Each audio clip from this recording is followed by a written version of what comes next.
and welcome to Stoughton Politics with this guy, the show where I learn about Stoughton politics and you get to watch me learn about Stoughton politics, so that we're in this together. Today, I am talking with Cynthia Walsh, who was very impressive to me in the Stoughton Select Board meeting that I went to with my daughter in November, and also at the town meeting. You kept us on track. You moved the question a bunch of times, and so I thought, well, who better to talk to about Stoughton politics, because you've seen it for a while. So tell us and me a little bit about yourself. You were telling me earlier that your family has been in Stoughton for generations. So you were born and raised here? No. Uh-huh. I always have to clarify. I personally am not a townie. My younger siblings all are.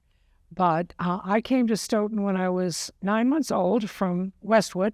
So when I say 5 generations, my father's sisters married Italian cousins, and those families have been in Stoughton for 5 generations now. And we grew up, in the old days, used to sit around the table and listen to the grown-ups. And I absorbed quite a bit of information from Uncle Johnny and Uncle Joe, Aunt Betty and Aunt Shelley. So that's how I acquired a lot of my knowledge. My dad was involved in Democratic politicians just as a minion, Okay. Get out the vote type of guy. Yeah. And I can remember him putting on his only suit, his custom-made derby, and going to Democratic meetings for senator or congressman or governor or whatever. I was always impressed by that. And I was impressed because he was impressed. Right. Yeah. You absorb that. Yeah, well, he always wore a work uniform. If you met him on the street, he looked like a janitor. Yeah. And he dressed like one. And those work uniforms that everyone wears. So when Dad got dressed up, it was important. Yeah. So that's sort of what taught you to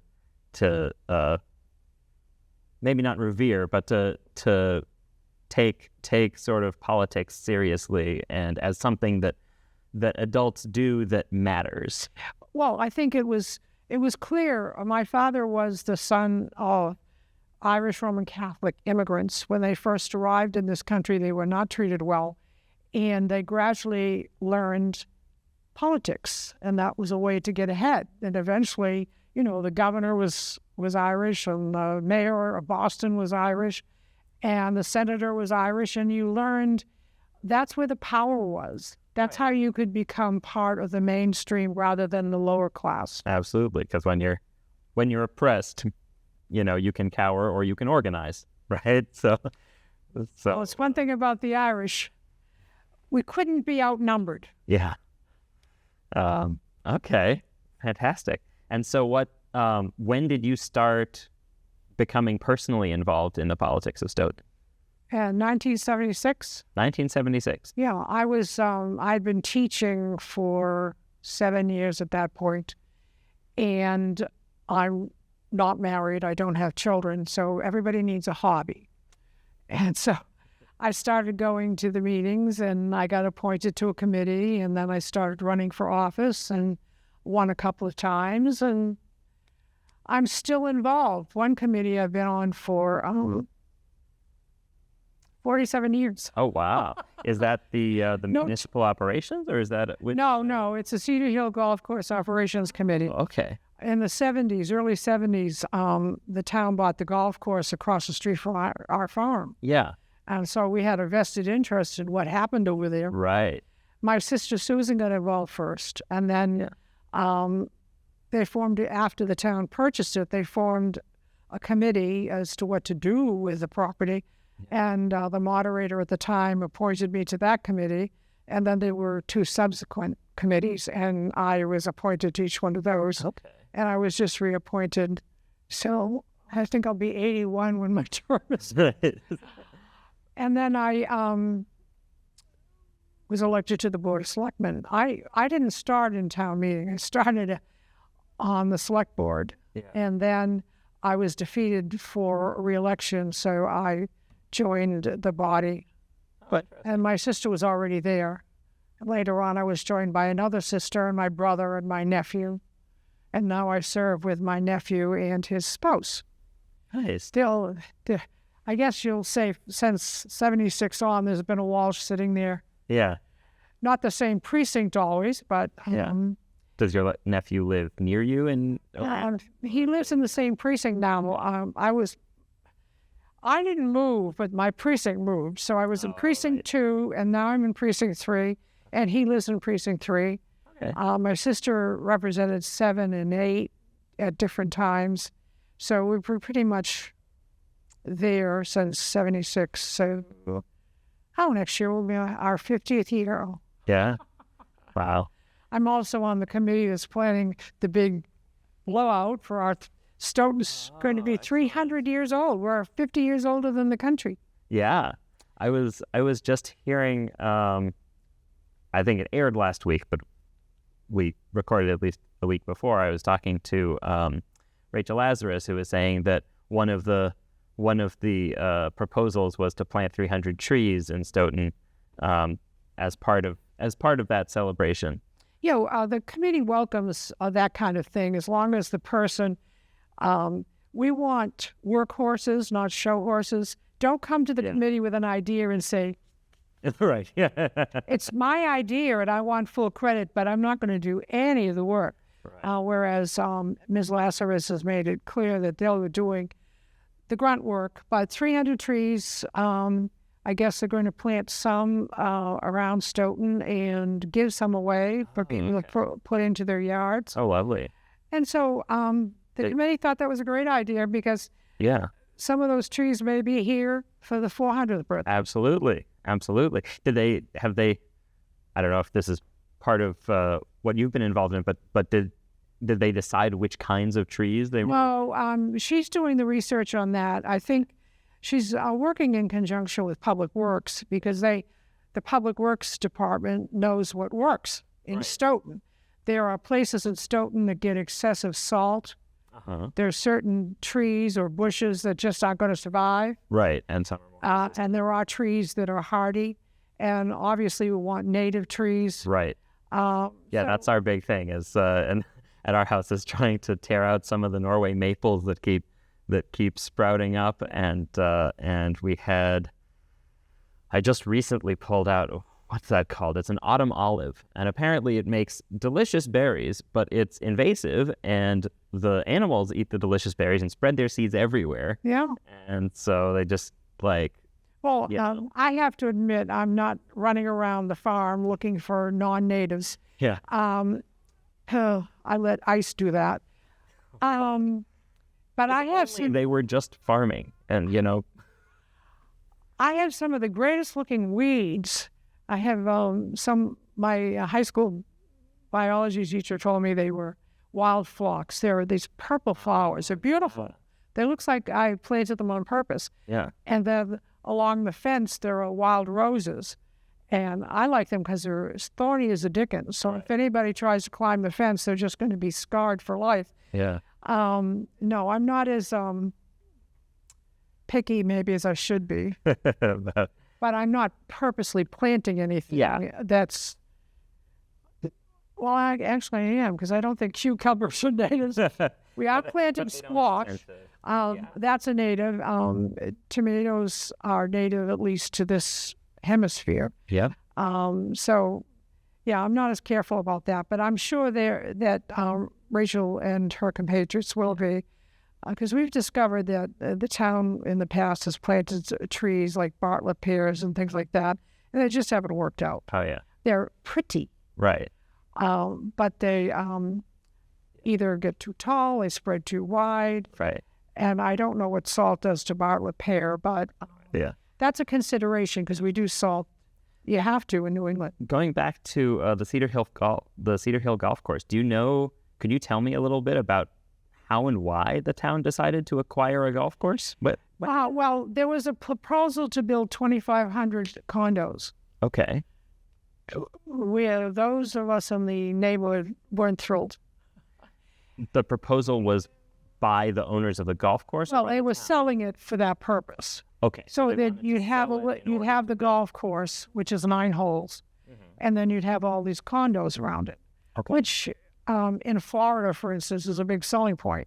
Absolutely. In New England, I don't know how much golfing well, in the past, you can do a lot of golf in the winter, but the last few winters haven't been that bad. We never closed. One of the big arguments we had was we're on a state highway, and it was going to, 2,500 car trips. Yeah. And we already have something like 25,000. Yeah. If you've ever tried to go down Park Street, certain times of the day, especially commuting hours, it's wall-to-wall traffic. Yeah. It's easy to cross the street because the cars aren't going anywhere. Yeah. So we organized South Stoughton Civic Association and convinced the town with the help of a member of the school committee, Joanne Blomstrom, worked very hard. And the idea was the town would buy the 65 acres. Only part of it is the golf course. Oh, okay. And preserve a lot of open space and the golf course. And then we formed committees. And there were a lot of proposals, tennis courts and things like that. But a study turned out that it's really only good for a golf course. Oh, okay. Yeah, it's pretty rocky and bumpy. Yeah, I haven't been up. It's not flat. Yeah. And it was cow pasture.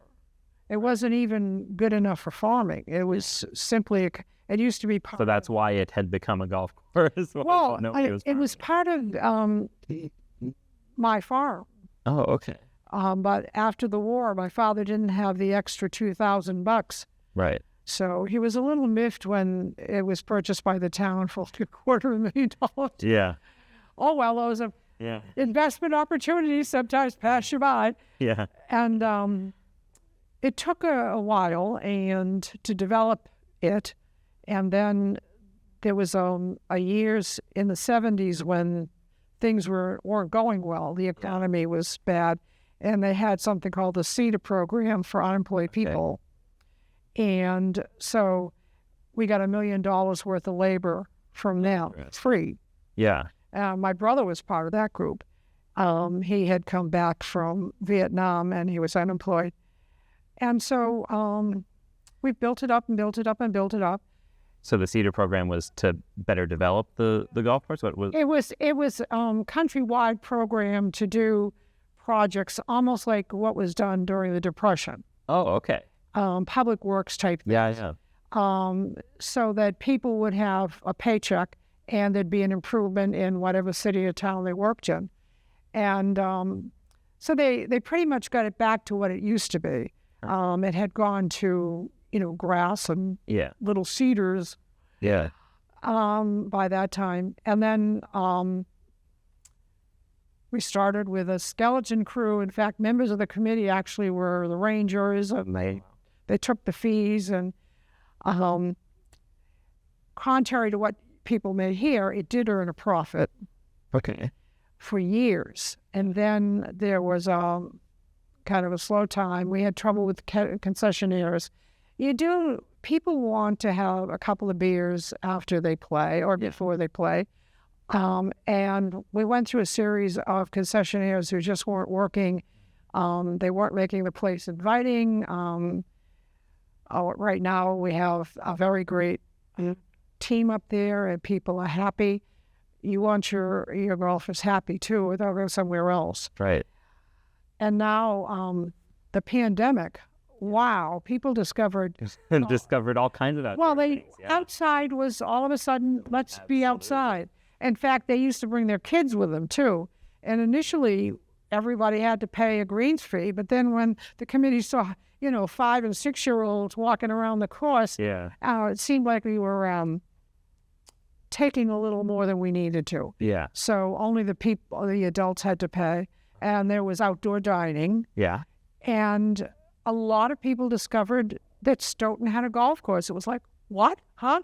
Yeah. Yeah. And they told their friends. Yeah. More than half the golfers aren't from Stoughton. Oh, okay. A lot of them come all the way from Quincy, which has a couple of Yeah. stellar courses. But I think part of it is our greens fees. Yeah. Not extravagant. Yeah. And the course is short. Yeah. It's 9 holes. You can pay and go around twice. Right. And some people like the fact that this time of year you can come after work and still get around it. Right. Because the sunset is until 8. Yeah. So it's... yeah, lots of people discovered outdoor hobbies during the pandemic. I think that was more or less the time that everybody got into mushrooming. So my parents and my aunt all got into mycology and finding mushrooms in the woods, and so they got us into it. So I can spot an edible mushroom at 50 paces. But yeah, so that makes a lot of sense that people were really interested in doing more outdoor activities and stuff that you can do as a community without having to be indoors. I think we do need, Stoughton needs to do a better job of advertising our open space availability and the trails and things, because 20% of Stoughton has been preserved as open space. That's over 3 square miles. That's tremendous. Yeah. And the taxpayers paid for it, a lot of it. Some was donated, some the government paid for, but the majority was paid for by the taxpayers. And they own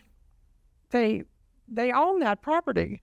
Yeah. And we are working on improving the parking areas, improving the trails, doing a better job of marking the trails. For years, they were marked as like Eagle Scout projects and things. Oh, yeah. But that's kind of more or less fallen by the wayside.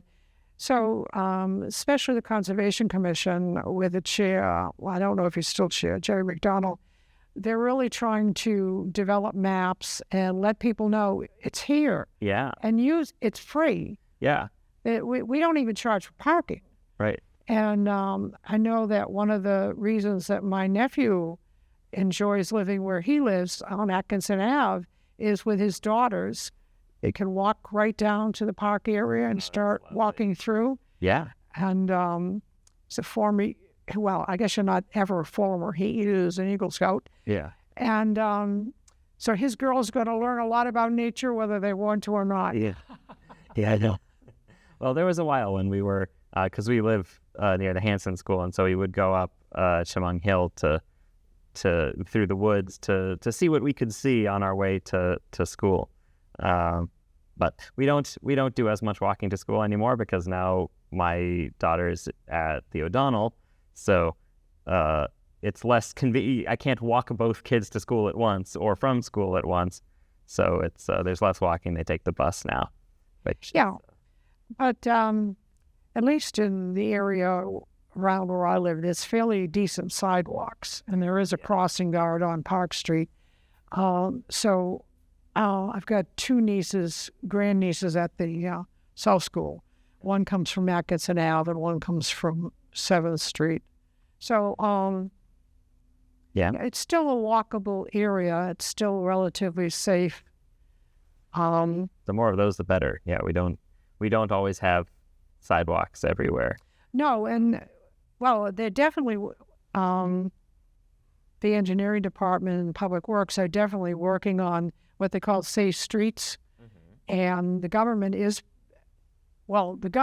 to. I don't know if the present government is doing it, but provide money so you could construct sidewalks and crosswalks and things to make it safer to walk to and from school. Yeah. Because obesity is a huge issue, even amongst young people. Yeah. I mean, obviously, I'm overweight myself, but it's an alarming statistic that only 1/3 of our young people can pass the physical exam for the military. So 2/3 of our young people. Yeah. Now, maybe some of them have flat feet. Yeah, I mean, but I know I do. The biggest problem is obesity, being overweight. We're not just talking a couple of pounds. We're talking about kids who weigh 150 pounds in the 5th grade. Yeah, that's interesting. We had to bring special chairs in for some of them.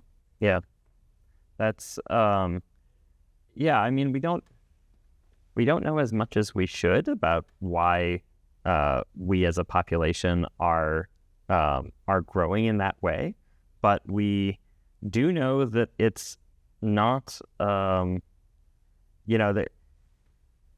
it's not an easy thing to reverse, even for those of us who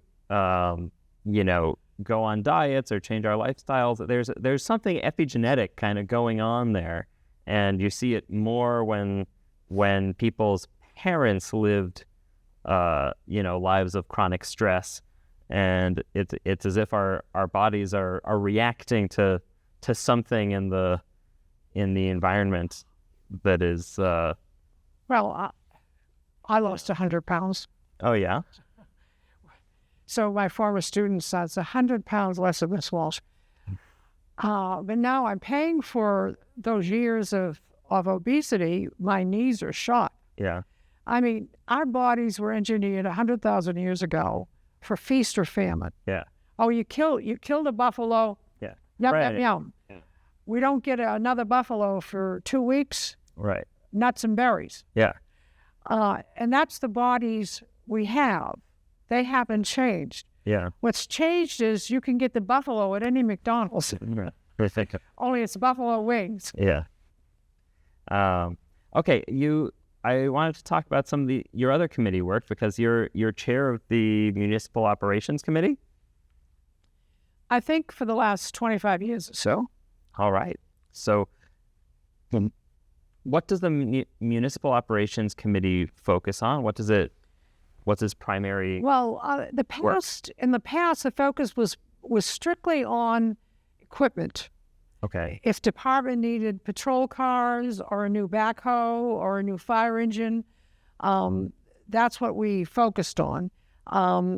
It's been broadened by the current moderator, and so it's just about anything you need to keep the town operating.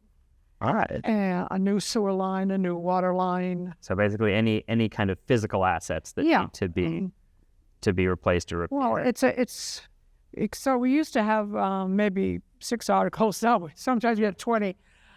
So it's more work. Sometimes we meet 3 nights, but it's important. And there's always been committee members who actually go on site.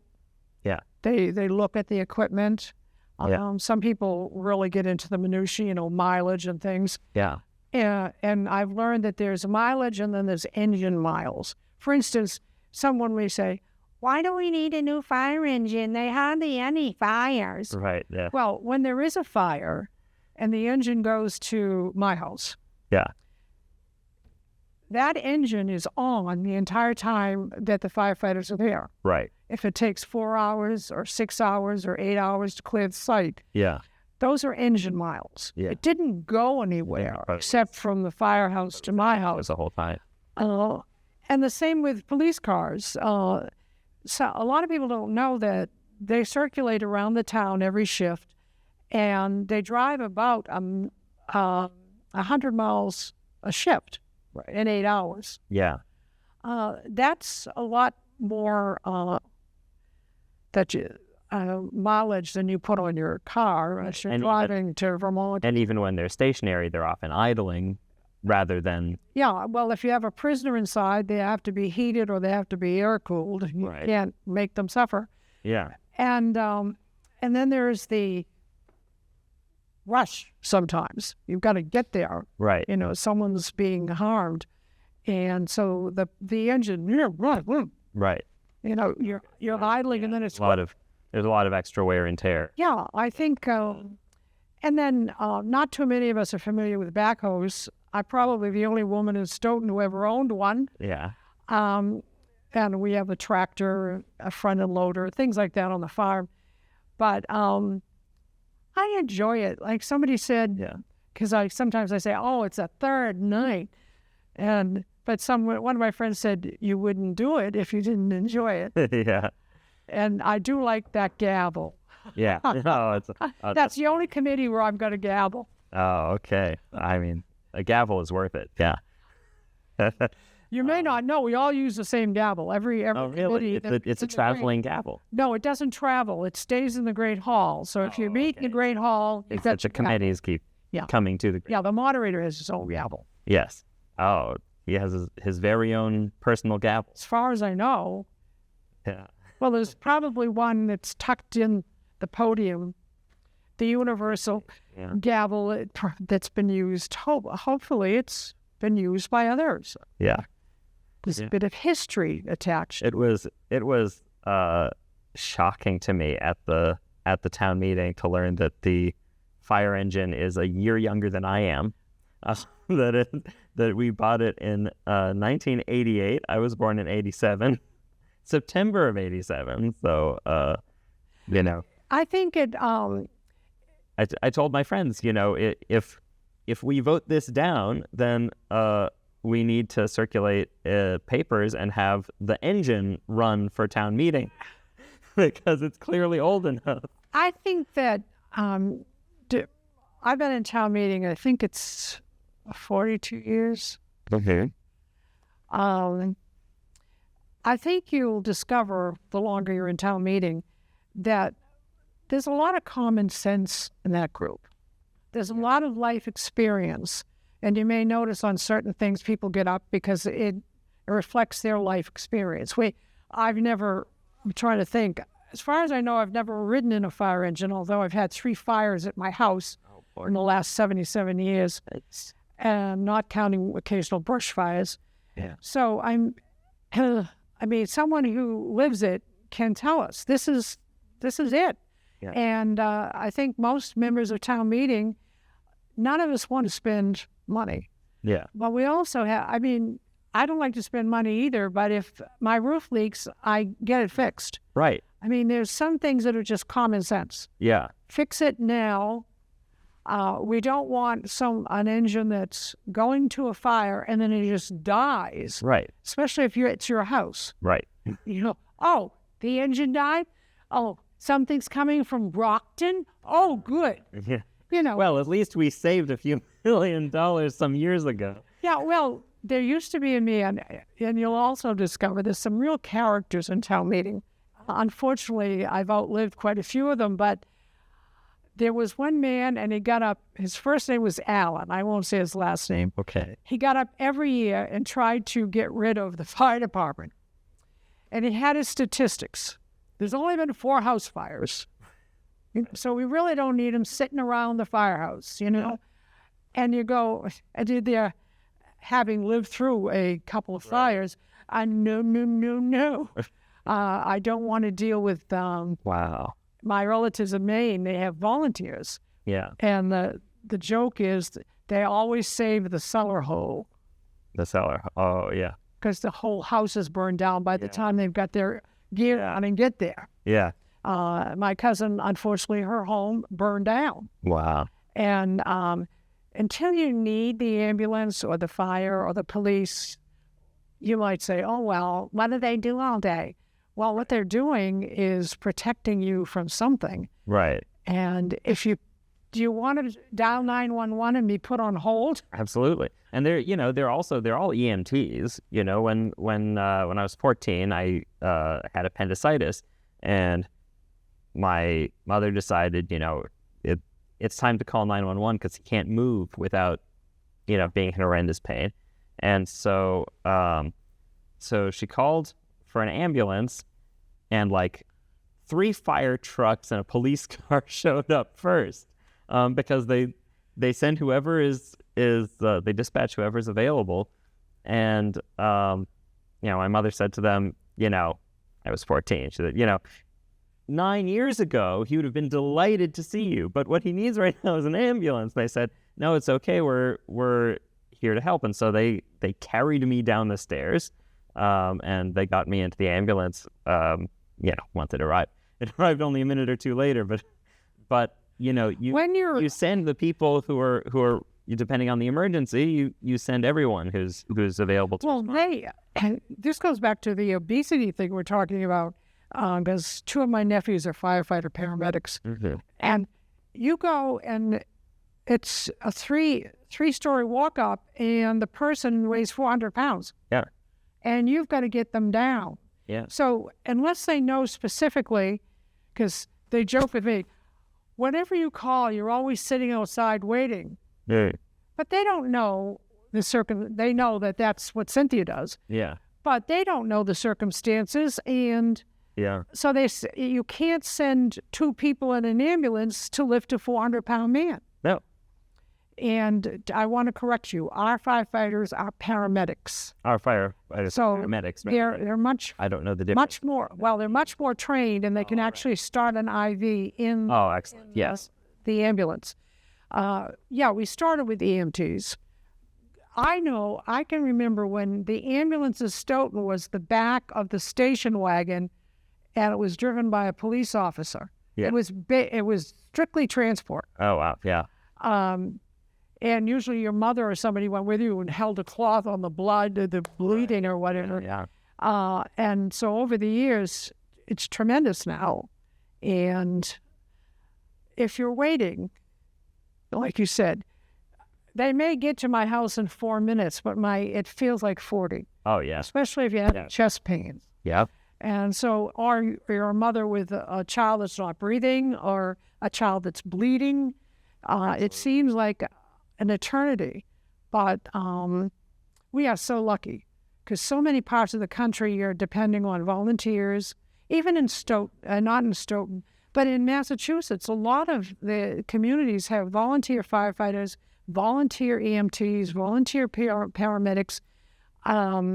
They have the county sheriff. They don't even have local police. Yeah.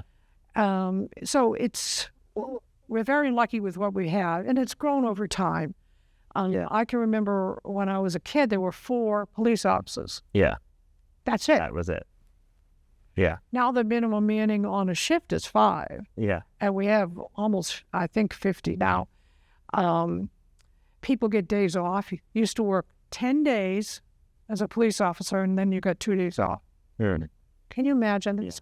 I mean, nowadays you'd be up on charges for abuse, but now it's different, and it's better. And then anyone who the audience has lived in another part of the country where they don't have the kind of services, and the ride to the hospital from my house, Yeah. 3 minutes. It's less than a mile. Yeah. You could go into Boston. Yeah. There's parts of the country where I know my girlfriend lived in Utah. The nearest hospital was 80 miles. Now, if your kid is in agony, that's a heck of a ride. Oh, yeah. Yeah. No, I mean, that is a potentially deadly ride depending on what it is that's wrong. Yeah. Absolutely. Okay. I wanted to ask a little bit about the town character and housing and stuff like that, because there's anytime that anybody wants to build new housing, there's always An uproar. about how this will change the town's character and make it more like a city and Well, the bad news is it's been a city for a long time. in terms of population. In terms of population, the form of government's not city. Yeah. And I like town meeting. I don't want to get rid of it. It takes a while. It can be Sure does. boring. Some of the people in it aren't very nice. Wow. But When you have a large body, you're going to have some people who aren't nice. where else in the universe are 168 people get to decide how to spend $142 million? Yeah. I mean, I go shopping and I bring $100 with me, Yeah. and that's my budget. Yeah. For food. I mean, I have relatives that live in Oklahoma, and I was trying to explain it to them, and they just don't get it. How The city council handles all that Yeah. blah, blah, blah about money. And sometimes people get into the minutia. Years ago, there used to be a budget item. We used to vote on every budget item. And there was like $200 to feed the police dog. And it was like, $200? And we'd be, one time we spent, 30 minutes on batteries. Yeah. Now we just vote the expenditures. Right. But we used to actually vote every Every line single expenditure. Oh my goodness. And there were certain people, just like there are now, there were certain people, and they, light bulbs or something, they would dwell on that. And then the school budget was like, $40 million, and it was like, no questions. Right. Yeah. But that dog food, those batteries, do we really need them? Yeah. Yeah.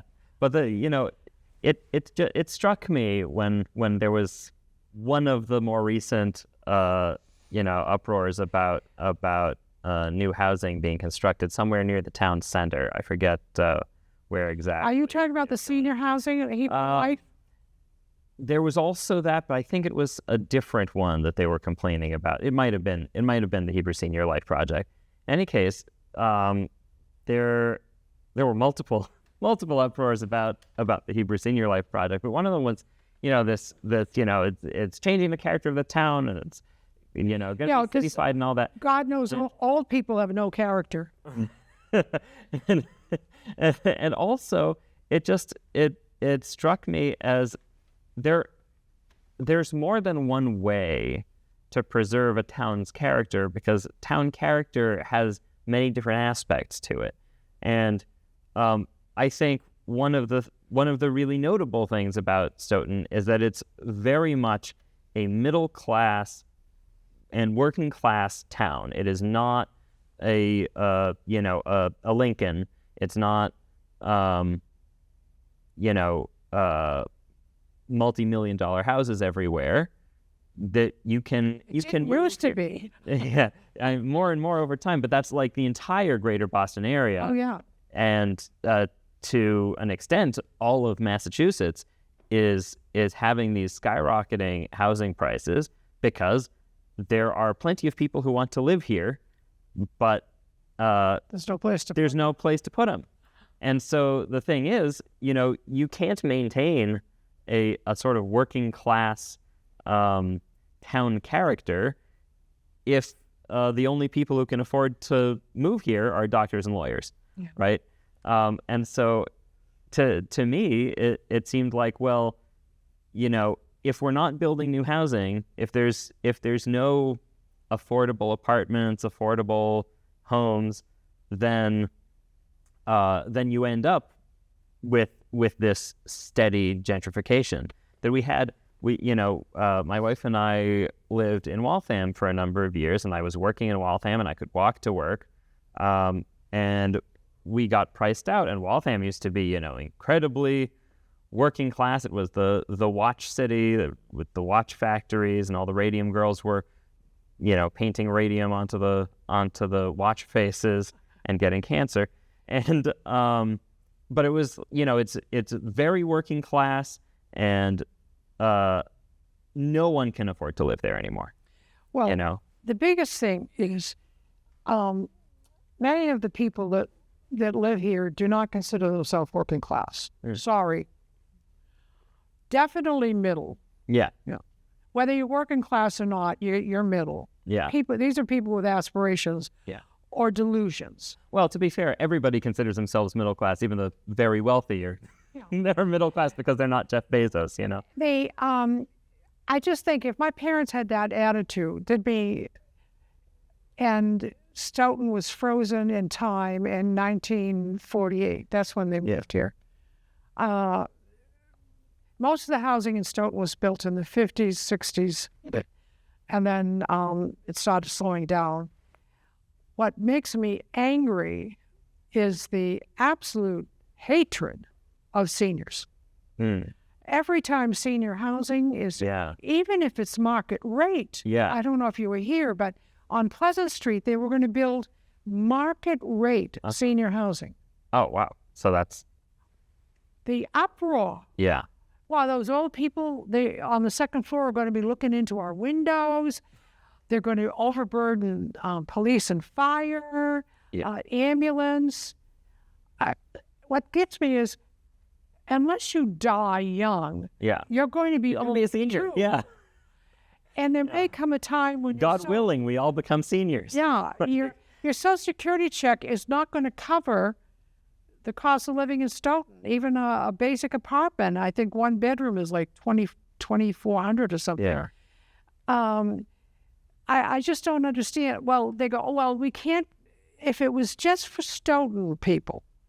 Well, this is the United... That was something that jumped out at me. It's like, it should just be for Stoughton residents. And I was like, well, what makes a person a Stoughton resident is that they live in Stoughton. So if you build a housing complex in Stoughton, then everybody who moves there is by definition a Stoughton resident. It doesn't matter if they're from Boston. They forget we live in the United States of America. Yeah. You don't need a passport to go to Maine or Oklahoma. Or Cambridge. And we're expecting the government subsidies to pay for some of the senior housing.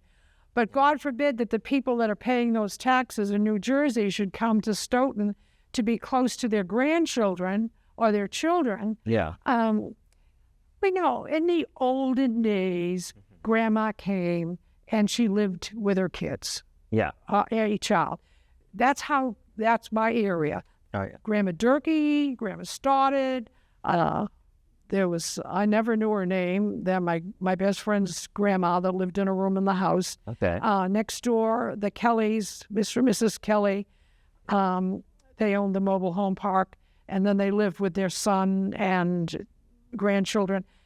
That was what we did. Yeah. We did not ship them off to assisted living. Yeah.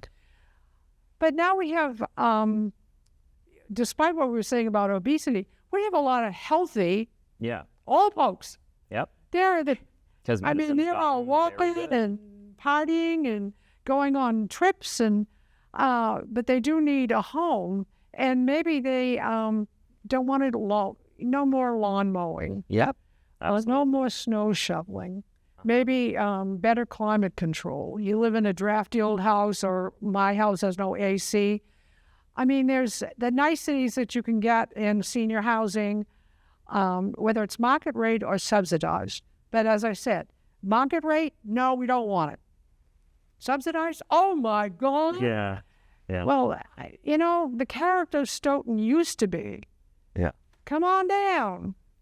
One of the first Catholic churches that was built outside of Boston was built in Stoughton by Irish immigrants. Mm-hmm. They raised the money themselves. Yeah. Now it's, we had Italians, we had Poles, we had Lithuanians, then in come the Portuguese folks. Yep. And now Brazilian folks. And it was just welcome. Yeah. Yeah. We were one of the first communities with a bilingual program to teach these kids English, and then they'd be integrated into the regular classroom. Some years in the fifth grade, I had 15-year-olds sitting there because they put them where they think their English was. Okay. And then when they got more fluent, we could put them in an age-appropriate grade, move them into the in those days it was called the junior high.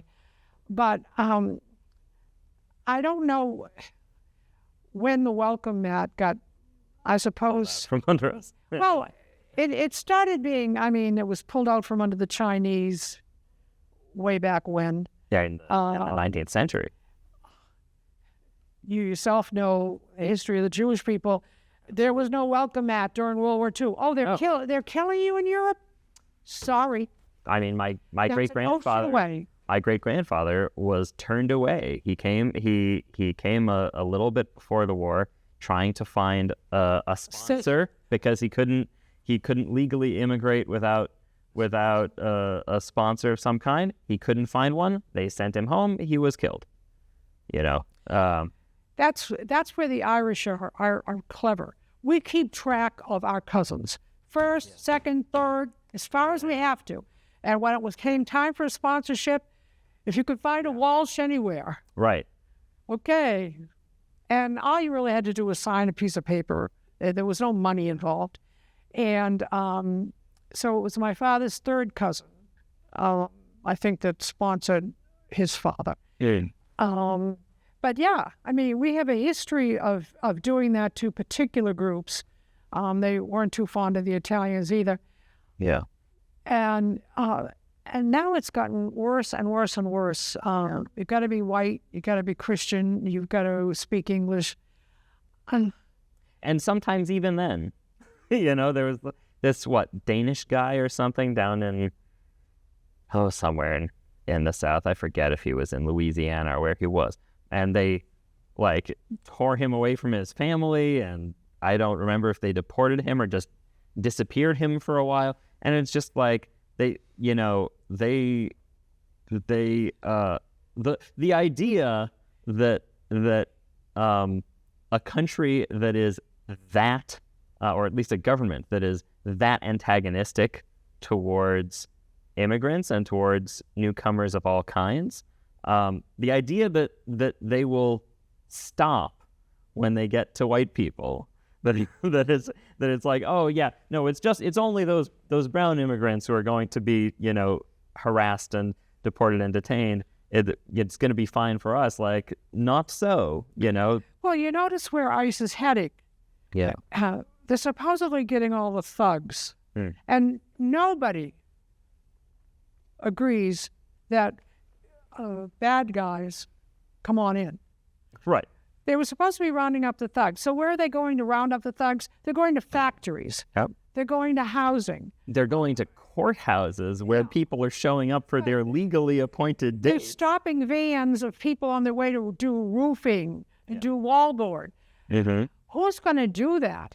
Yeah. I don't know how often you're in the hospital, but I'm a frequent flyer. So I'm in the hospital quite a bit. The people that cook the food, deliver the food, clean the rooms, clean the bathrooms, change the beds. Some of them now have worked their way up to phlebotomists. Yeah. They're immigrants. Absolutely. Some don't. The cleaners especially have very poor English skills, but I've got a little bit of everything.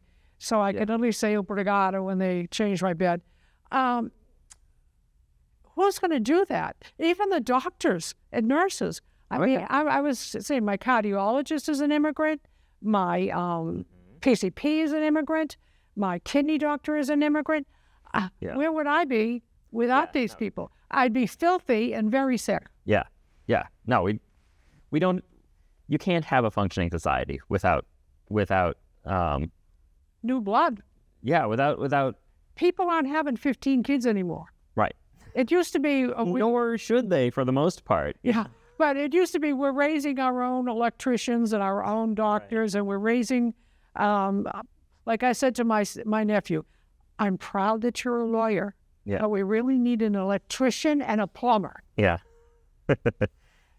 And I don't care if I have to do a little sign language and gesturing, because my language skills are limited, to get the water running and the lights back on. Yeah. Yeah. I was going to ask because I see time is... when we have just under 10 minutes left, and I had this notion some time ago that we've been joking about for a while of having a segment of the show called the Smackdown, since we're on Smack, of asking, is there something recent or something age-old, something in the politics of Stoughton that you want to rant about, something that has been bothering you for some time, and if you had a chance to just take somebody and shake them and say here's what needs to be done, what would it be? We need to expand the senior center. It holds about 120 people. There are 7,800 seniors in Stoughton. We make up more than a quarter of the population. Mm-hmm. There are twice as many seniors, more than twice as many seniors as there are school children, and they have 8 buildings. Yeah. It bothers me. We're not freeloaders. Many of us own our own homes and pay taxes. We pay for the senior bus. We pay for the food that we get served. We pay to go to the exercise classes. Yeah. We're not asking for freebies. What we're saying is be fair. When we have bingo, it's wall-to-wall humanity. I don't know how many people get turned away. Because that's at the Council on Aging, right? It's not a big building. It holds about 120 people on the public side. Yeah. Now, we don't put people in the offices and stuff except the employees. I was there for a book discussion group, and I had to go through the bingo area. I had to be guided through. It was wall-to-wall humidity. Oh, wow. It bothers me that seniors are at the absolute bottom of the list. Yeah. And we don't deserve that. When you need money, Yeah. we need a new school, we need a new firehouse. Over a quarter of the money is coming from us. Yeah. And yet there's space that we can expand it to the present parking lot because the town owns the property across the street. And that it's forested now. It can be turned into parking. I'm not asking for a new building or a new location. I'm saying expand it. Yeah. It shouldn't be that only a select few can make it through the doors. Really, it bothers me. There's so many seniors who have outlived their entire families. They've outlived their parents, their spouses, their siblings, in some cases, their children. Yeah. Their friends. This is a place where you can go and do things, and while you're doing things, you're making new friends. Absolutely. You're outside those four walls. I mean, I like my home, and I've got a nice TV set, and I've got plenty of food, and I've got what I need. But if there's an activity that I enjoy, I sign up, I pay for it. The senior bus takes me to and from. I meet people I don't even know. I mean, there's 30,000 people, and I just said there's almost 8,000 seniors. I don't know them all. A lot of them know me because they watch television. But it's important. We are important. We count for something. We've paid, in my family's case, taxes since 1948. Right. So all the new things you see, we paid for, or paid for. How about some efforts on our behalf? The present senior center was built with government funds. It wasn't like we had an override or a debt exclusion. Right. And I'm not asking for that. I'm saying some of this money we're putting in all these funds. Yeah. Let's start a fund. Yeah. There's the general purpose one too. And just let's form a committee and let's get started. And let's ask seniors and about to be seniors, what do you need? What do you want? I think we need a health clinic. Yeah. Because we have visiting nurses, which is awesome. Right at a town meeting. Right now, they do come in periodically to foot care. They do blood pressure. There's even a hairdresser that comes in who will cut your hair. Well, we need a room set aside for that. Yeah. If you look at other countries, I'm mentioning China, and I shouldn't. Okay. But in China, they have, I don't know what they call it, but it's a senior center. And they pick up all the older people. Yeah. And they take them there for Tai Chi and all other things. They get fed. The ones that are really hard up might even be bathed. Yeah. And checked out by the doctor. They do the same thing in England. Yeah. They have, of course, subsidized health care. Socialized medicine. Socialized. Yeah. Which is subsidized. Right. Oh, yeah, for sure. But, I mean, I think I understand this is the United States of America, and we all have the pioneer spirit. Yes, we're all rugged individualists. Yes. Die all on our own. But when you're older, you need other people. Yeah. And you don't have to. I happen to be disabled, so I don't get out as much as I'd like to. And there's plenty of seniors like me, and I'm very fortunate that I have a lot of family. My nephew runs the farm for me. I see him every single day. Yeah. He brings in my mail. But a lot of people don't have the kind of family connections I do. Just have a lot of nieces and nephews, a lot of grandnieces and nephews. Just got a new one last week. And what is that? Ambrose. Okay. So, I don't know. That's, citizen comment, I try to do that about once a month. Yeah. So far, I've gotten no traction as far as I can tell. We're not even on the 5-year plan as far as I can tell. But I think that there's seniors on the board on the select board. Come on, Yeah. folks. Yeah. Just because you can hop in your car now and do whatever you like. Yeah. Up until 5 years ago, that was me. Yeah. Then Humpty Dumpty had a great fall, Yep. broke some bones, and I'm what I am today. Yeah. I appreciate the services I have now. Dial-A-Bat, the Council on Aging bus, the Council on Aging. I appreciate what I have, but I think we need more because we have more seniors every day. Yeah. Stoughton's demographically one of the oldest communities on the South Shore. Oh, interesting. Yeah. That I didn't know. Yeah. That's us. Yeah. Well, I mean, I hope to be a Stoughton senior. Well, look around town meeting. I mean, if you want to find us, we're still out there. We're still active. And we work for everyone. When I go to town meeting, it isn't, what's Cynthia's favorite projects? It's what's best for everyone in town, including my niece and nephew, including my little grandnieces. Yeah. Yeah, absolutely. There's, we need a town and a polity that looks out for everyone.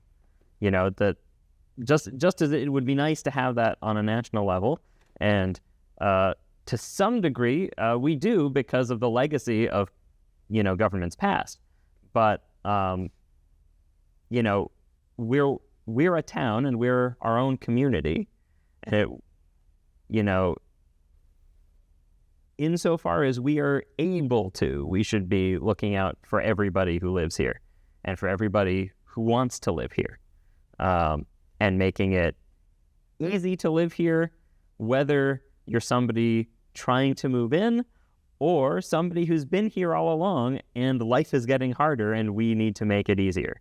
So I really appreciate that perspective. I appreciate that addition, and let's do it. let's put together a committee. Let's make it happen. I shouldn't be I don't need a 7th committee. No, that's quite all right. But I mean, the 300th will expire at the end of 2026. Yeah. I'll have nothing to do on Mondays. All right. Thank you so much for coming on the show. Thank you for the you invitation. to those of you who are watching, and we'll see you next time.